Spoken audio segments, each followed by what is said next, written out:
I see since many years people who try to bring this topic in the media.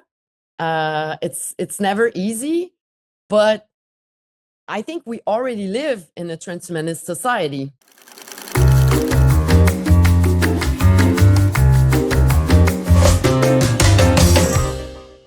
Hello, everyone. Talal Azim here from Popcorn and Soda, and I'm very excited today to be joined by a very special guest. She is the director of the film Posthumans, a documentary that explores the ethical and political issues raised by new technologies that seek to enhance human abilities. Posthumans is a National Film Board of Canada production, now available for free streaming across Canada in English or French on nfb.ca. I'm very excited today to be joined by Dominique Leclerc. Bonjour, Dominique. Comment ça va? Bonjour, nice to meet you. Likewise. That is the extent of my fluency in Francais. So, nevertheless, it is wonderful to be here with you today. First things first, I want to congratulate you on the release of Posthumans. It's such a fascinating and thought-provoking film. It really deep dives into the relationship between humans, health, morality, and this quest of longevity. This is a very personal story for you. So for everyone tuning in, Dominique, can you talk about what led you to embark on this project? I first heard of transhumanism in 2013. It was in a very short report on radio. And then I thought, oh my God, this is raising really important questions, because I was realizing back then that the big tech companies were already very interested in health. So I thought, okay, where is this going to lead us? What's the future of our species?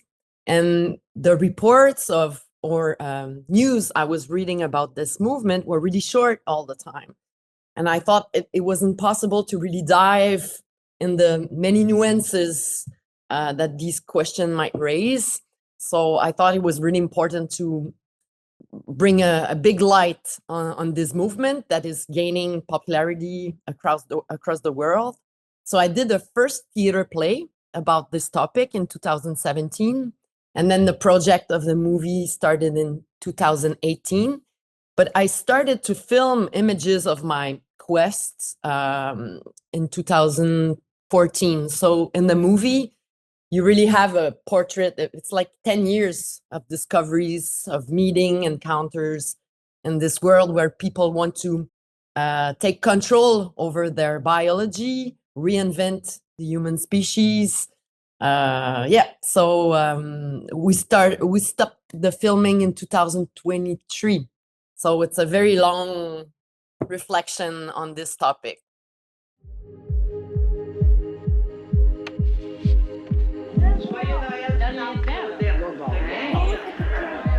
Je suis née un 24 décembre dans une société catholique. J'ai pris ma santé pour acquis jusqu'à l'âge de 24 ans où j'ai frôlé la mort. À ma sortie du coma, on m'a appris que j'étais diabétique de type 1. Après des années de dépendance envers les outils pharmaceutiques disponibles sur le marché, je me suis dit qu'il devait exister quelque part une autre option. What we see is a huge movement of people developing their own technologies that suits their needs. En partant à la recherche d'alternatives, j'ai rencontré des gens qui, en questionnant notre rapport à la santé, redéfinissent l'avenir de notre espèce. This is an amazing feeling. Like, you should do this. We're going to win the war against aging and death.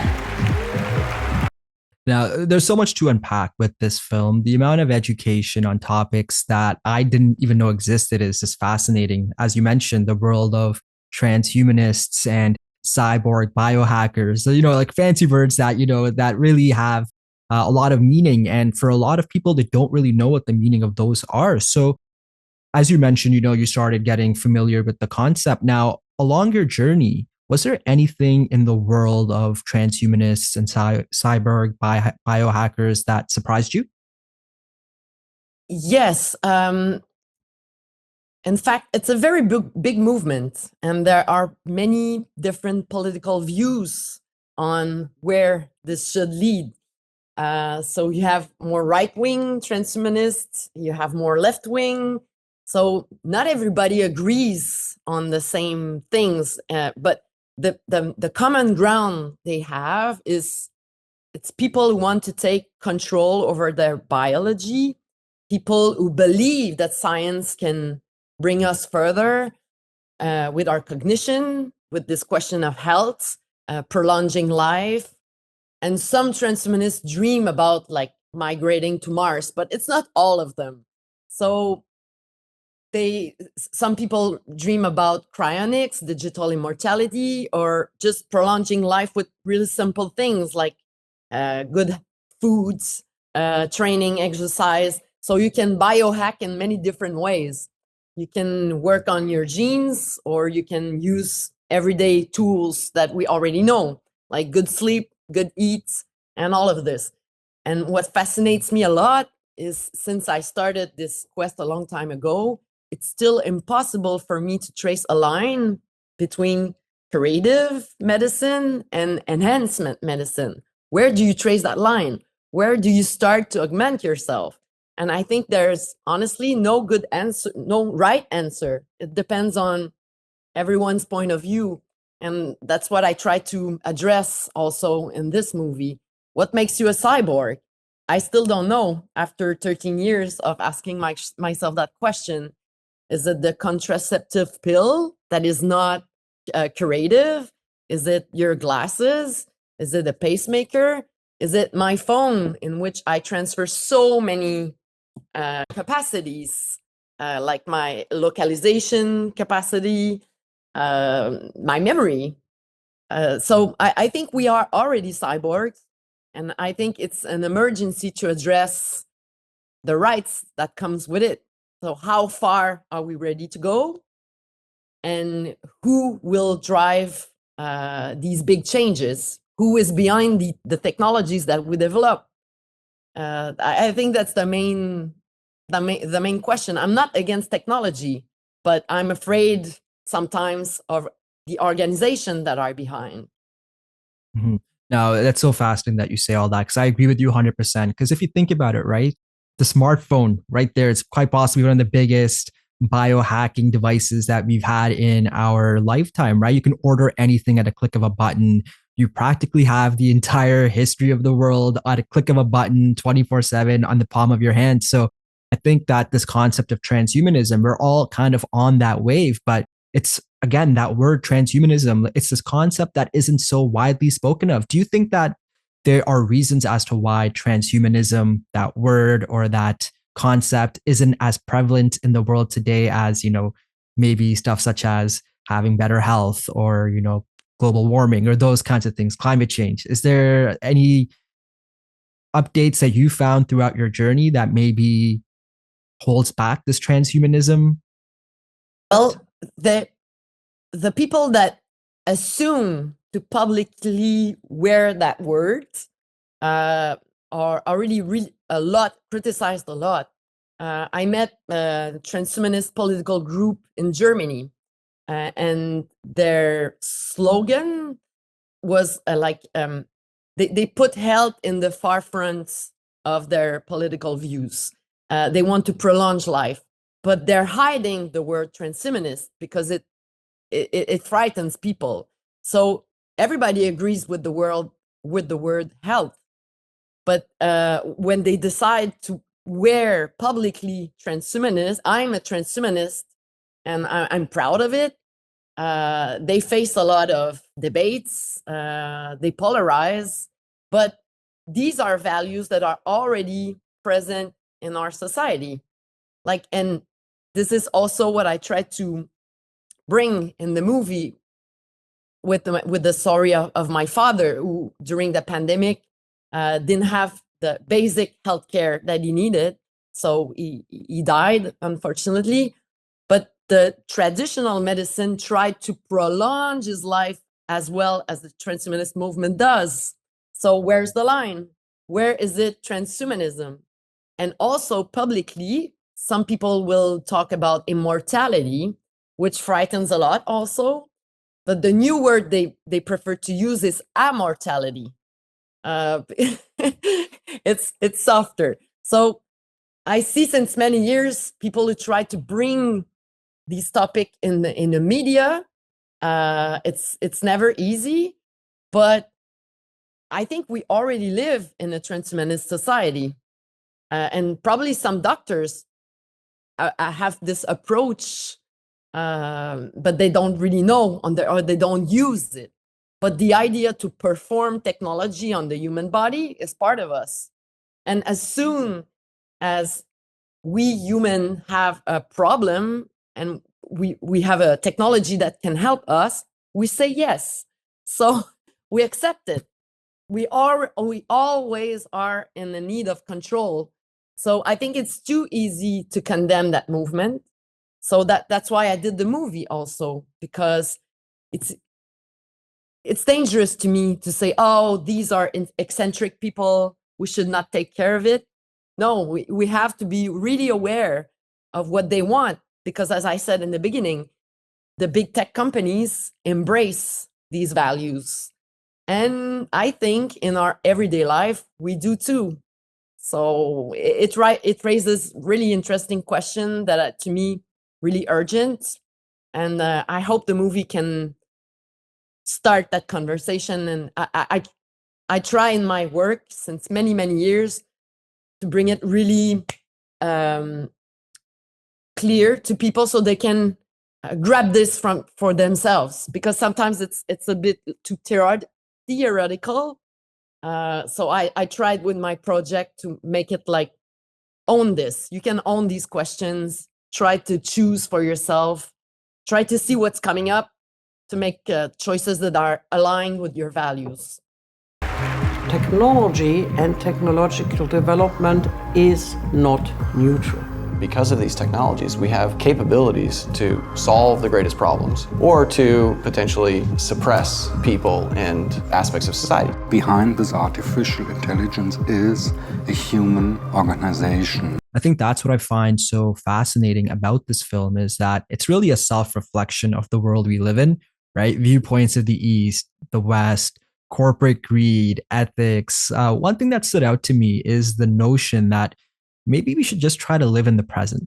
Instead of trying to solve problems of tomorrow, why not we just control the habits of today so it doesn't get to that problem? Do you feel that that is really a viable solution, or is human nature always going to take over? Wow, that's a good question. I think we are struggling to accept our finitude, the fact that we are fragile, and I don't think it's gonna change. I think it's part of us. We always want to control nature. That's what we do. And by saying that, I'm not saying that's not a problem, because we're struggling with the impacts of what we do on nature also. That's why in the end of the movie, I'm giving more space for the posthumanist movement, which I feel closer to. That is not in negation with the technologies, but that are trying to address these questions with with embracing not just human beings, but all nature we live in. So I agree with the fact that technology can change the way we live, but I think we should not forget that if we always place human in the center, it brings a lot of problems, and we can see it right now. So I think technology can help us, but I encourage us not to be too blind, because in the movie also I'm meeting some people that are encouraging me to think that we should push and continue with economy and speed up economic progress, and technology will save us. We will repair what we're doing to bad to nature, but I don't agree that much. So I think it's all a question of balance. Mm-hmm. Now, my final question about the film, Dominique, what do you want viewers to take away from watching Posthumans? Well, I think there's an emergency to discuss about all these topics. I think we should insist a lot more to our politicians that it's an emergency also. I hope that we can mobilize a bit more and I hope that we can dream about a digital world that is more in line with our values. Because right now it's not going in the way that I wish it would be. It's changed a lot in the last month. I didn't expect that. I was seeing, while shooting a movie, that the big tech and the political parties were getting closer and closer in the United States, but I didn't think it would be so obvious. So I'm surprised. So the good news about this is people are realizing that tech is not neutral, that these organizations have clear goals behind. So now that we realize this, I think we need to mobilize really fast. I don't have clear tips for us, but I think the most important thing is we have to open our eyes and watch what's going on and express ourselves politically between us. I hope we can talk about this in every dinner because it's really, really important and urgent. So I hope the movie is a tool to start that conversation. Beautifully said. Now, lastly, as mentioned, this is a film produced by the National Film Board of Canada, and us Canadians have so much pride in supporting our own and helping to uplift creative voices all across the country. Can you talk about the importance of the NFB in the Canadian film and television industry?